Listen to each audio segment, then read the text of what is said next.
This is no place for cowards. This is no place for morals. They decide whether to share or to shaft. Oh, is that right then? All you women in your 50s, your 60s, and nobody wants you? What do you think it's like? Your partner keeps trying to get you out of your clothes. You go out 3 times a week. You get blind drunk. You have casual sex, and you get into fights. But you're a father. You knew you were gay because you were bored. You're just 50. You're past it. You walked out on your kids. You split up with your ex 7 years ago in order to save your relationship. Your mother wants you to get divorced because you walked out on your husband and your kids. Then she ran off with your second husband. What do you do now?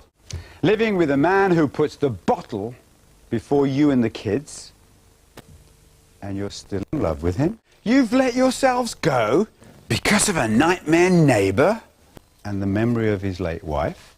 You expect to be paid, but you're a girl.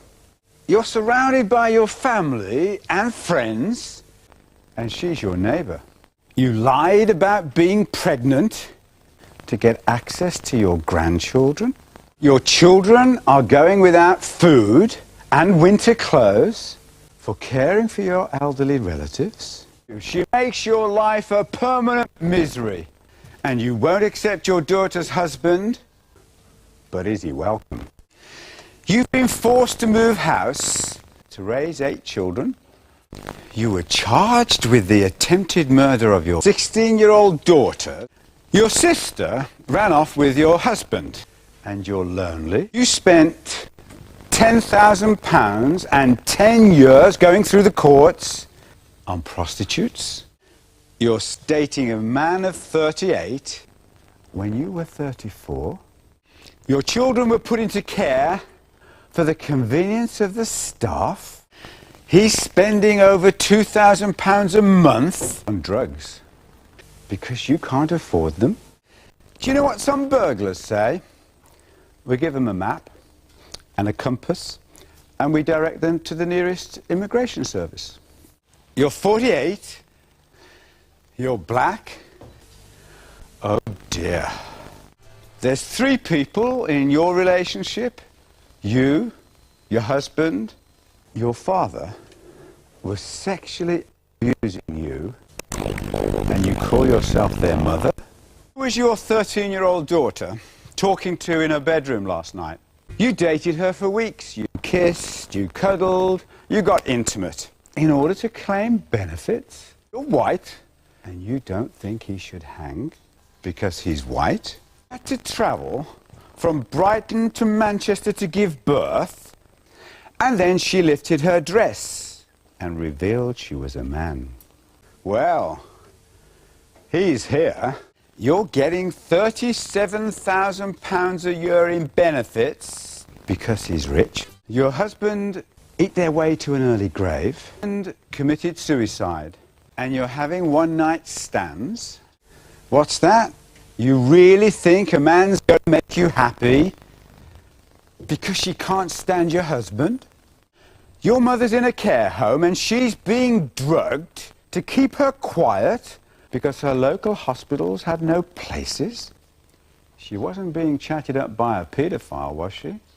These violent women are far more unfaithful than men. He murdered your daughter and others before her, all of them in cold blood, because he hates them. You're pretending to be a schizophrenic, and you blame yourself. You heard about the new way we have of dealing with asylum seekers, and you're being racially discriminated against. You're white, and you feel as if you're on the scrap heap.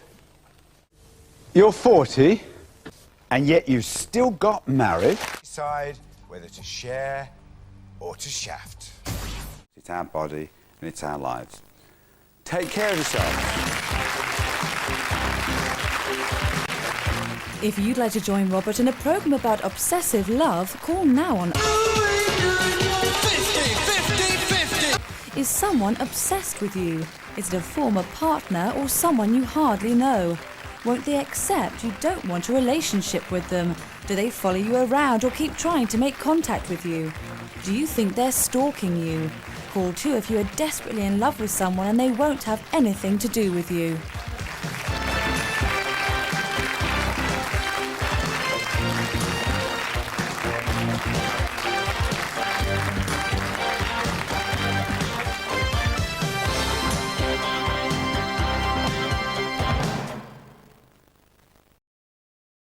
Come on, Cole, check back!